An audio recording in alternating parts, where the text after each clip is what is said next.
नमस्कार दोस्तों। स्वागत है आपका क्रैक मंत्र संजीव पर। सफलता उन्हीं को मिलती है सफलता उन्हीं को मिलती है जो हर दिन खुद को कल से बेहतर बनाते हैं। दोस्तों, सरकारी नौकरी पाना आसान नहीं है, लेकिन अगर आपकी तैयारी सही डायरेक्शन में है तो कोई भी एग्ज़ाम मुश्किल नहीं है। इस चैनल पर हम आपको एसएससी, रेलवे, पुलिस और अन्य एग्ज़ाम के लिए जनरल स्टडीज़ के ऐसे क्वेश्चन और कॉन्सेप्ट देंगे जो आपकी प्रिपरेशन को स्ट्रांग बनाएंगे।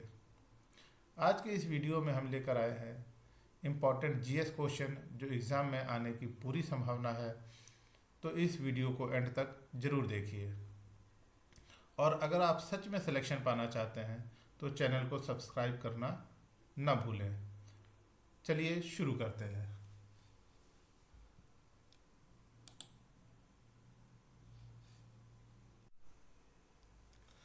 तो हमारा पहला क्वेश्चन है, मौलिक कर्तव्य किस संशोधन द्वारा जोड़े गए? मौलिक कर्तव्य, which amendment added fundamental duties? 42वां, 44वां, 52वां या 86वां? तो यहाँ पे मैंने हिंदी और इंग्लिश दोनों में दे रखे हैं ताकि सभी टाइप के स्टूडेंट्स जो हिंदी या इंग्लिश समझते हैं दोनों टाइप के क्वेश्चंस को समझ पाएँ।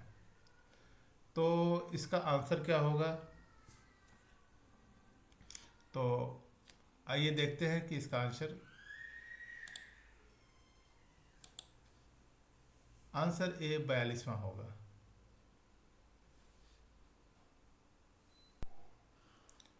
ओके, तो इसका आंसर होगा 42वां, 42nd। ओके, मौलिक कर्तव्य किस संशोधन द्वारा जोड़े गए थे? तो 42वें संशोधन के द्वारा जोड़े गए थे। आइए अब दूसरे क्वेश्चन की तरफ हम चलते हैं। द्विसदनीय व्यवस्था का अर्थ क्या है? What is mean by the bicameral legislature? दो कार्यपालिका, दो न्यायालय, दो सदनों वाली विधायिका या दो संविधान? तो इसका क्या आंसर होगा? आप कमेंट बॉक्स में लिखिए और आपके आंसर को हम यहाँ पे बता रहे हैं कि दो सदनों वाली विधायिका, two house legislature. Okay, two houses legislature. अब हम चलते हैं तीसरे क्वेश्चन की तरफ। तीसरा क्वेश्चन बिहार से रिलेटेड है। कोसी नदी, कोसी नदी आप लोग जानते होंगे कहाँ पे है। कोसी नदी को क्या कहा जाता है? Kosi river is known as Bihar का वरदान, बिहार का शोक, पवित्र नदी या जीवन रेखा? तो कोसी नदी, अगर बिहार से स्टूडेंट ये वीडियो देख रहे हैं तो वीडियो को पॉज करके आप कमेंट बॉक्स में अपने आंसर्स को लिखिए और देखिए कि क्या आपका आंसर आता है। तो बिहार का शोक जो है वो कहलाता है कोसी नदी। ओके, नेक्स्ट क्वेश्चन की तरफ चलते हैं। क्वेश्चन नंबर 4, न्यायिक पुनरावलोकन की शक्ति किसके पास होती है? Who was the power of judicial review? अब ये जो क्वेश्चन है ये आप देख रहे हैं कि बहुत ही इम्पोर्टेंट क्वेश्चन है और एग्ज़ाम में आ सकता है। संसद, राष्ट्रपति, न्यायपालिका या प्रधानमंत्री, इन चारों में से किसके पास न्यायिक पुनरावलोकन की शक्ति होती है? तो आइए देखते हैं इसका आंसर। ये होती है न्यायपालिका के पास। Okay, judiciary. नेक्स्ट क्वेश्चन आपका यहाँ पे है जीडीपी। जीडीपी आजकल बहुत प्रचलन में है, यूज़ हो रहा है। जीडीपी क्या है? जीडीपी का सही अर्थ क्या है? What is the correct meaning of GDP? Gross domestic product, global domestic product, general domestic product या ग्रॉस डेवलपमेंट प्रोडक्ट? तो जीडीपी ग्रॉस डोमेस्टिक प्रोडक्ट आपका कहलाता है, तो इसका आंसर ए है। ओके, अब बढ़ते हैं अगले क्वेश्चन की तरफ। क्वेश्चन नंबर 6, नीति आयोग, बहुत ही इंपॉर्टेंट क्वेश्चन है। नीति आयोग कब इस्टेब्लिश हुई थी? इसकी स्थापना कब हुई थी? 2014, 15, 16 या 17। तो जब ऑप्शंस दिए जाते हैं इस टाइप से एग्ज़ाम में, तो सीरियल में दिए जाते हैं ताकि बच्चे कंफ्यूज हो जाएं। तो इस टाइप के क्वेश्चन पे ध्यान देने की ज़रूरत है कि नीति आयोग जो है 2015 में लागू हुआ था या इसकी स्थापना हुई थी। ओके, तो नेक्स्ट क्वेश्चन, विटामिन डी की कमी से कौन सी बीमारी होती है? बायो से रिलेटेड क्वेश्चन है। Deficiency of vitamin D causes scurvy, rickets, beriberi या एनीमिया। तो आप कमेंट बॉक्स में आंसर को जरूर दीजिए। तो इसका आंसर है रिकेट्स। विटामिन डी की कमी से रिकेट्स होता है। अगला क्वेश्चन, क्वेश्चन नंबर 8, सिलिकॉन किस प्रकार का तत्व है? सिलिकॉन इज अ धातु या मेटल, अर्धचालक जिसे सेमीकंडक्टर कहते हैं, अधातु नॉन मेटल या मिश्र धातु एलॉय। तो ये हिंदी इंग्लिश में देने का मतलब है कि बच्चे सभी प्रकार से आंसर को समझ सके। तो सिलिकॉन किस प्रकार का तत्व है, आइए इसके आंसर को चेक करते हैं। इसका आंसर है अर्धचालक, सेमीकंडक्टर। सिलिकॉन एक सेमीकंडक्टर है। ओके, जलवायु परिवर्तन का मुख्य कारण क्या है? अगला क्वेश्चन है क्वेश्चन नंबर 9। जलवायु परिवर्तन का मुख्य कारण क्या है? Main causes of climate change is Jwalamukhi, green house gases, भूकंप, अर्थक्वेक्स या सौर विकिरण।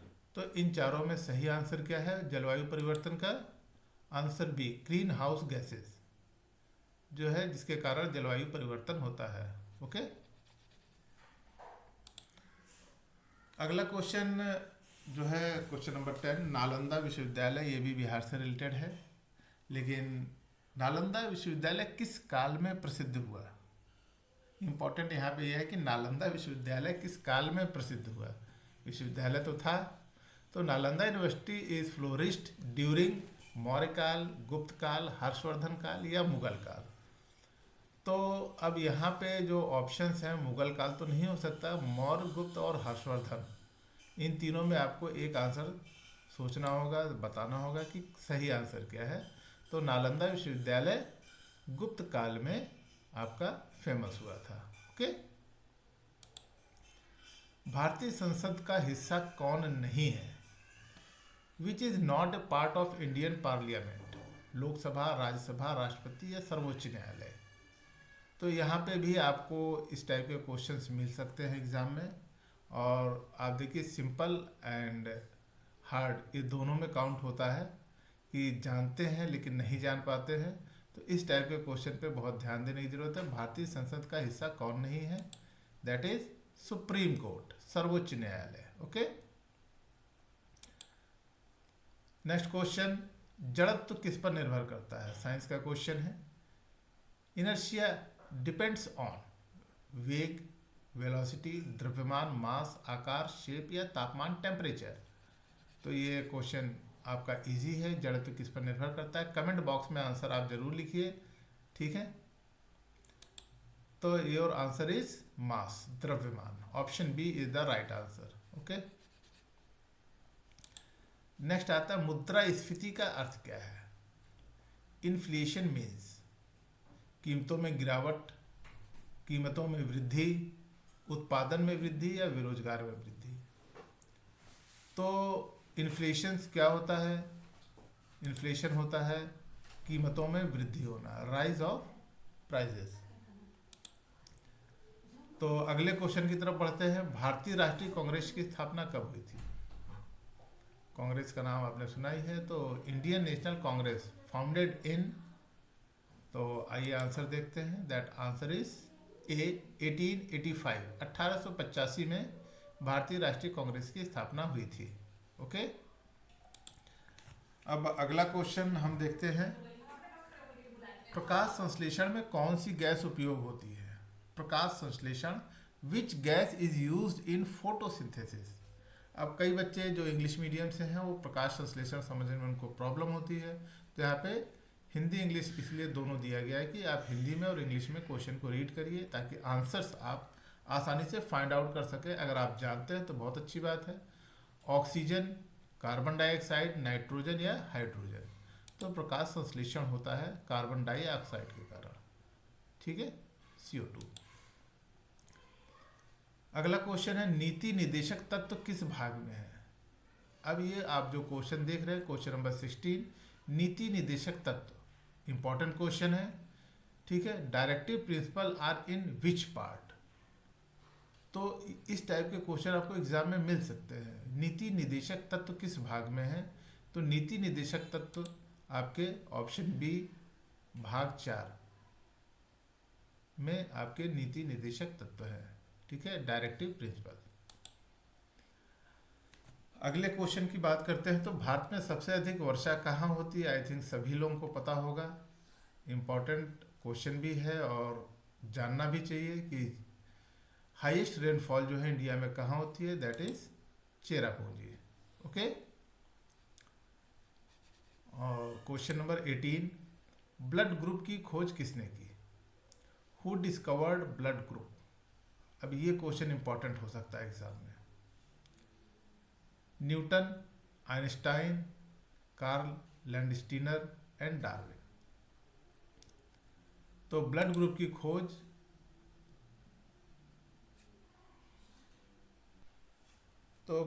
की खोज जो है वो कार्ल लैंडस्टीनर ने की थी, ओके।